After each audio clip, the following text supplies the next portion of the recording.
Summer Solstice, and I'm telling you, the summertime is not for heavy-weighted clothes. Heavy-weighted wardrobes. Baggage. Gone. We don't need it.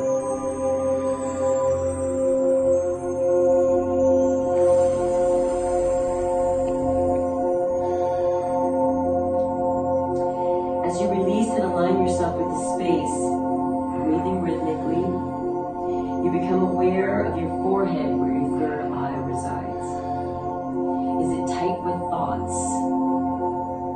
Or is it open and ready to receive the cosmic downloads? You'll know when your forehead opens up, when it relaxes and you begin to see bursts of color.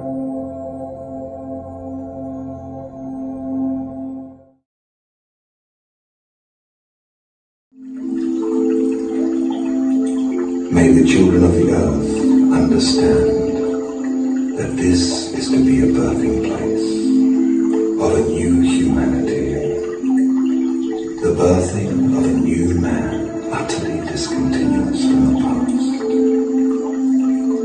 Release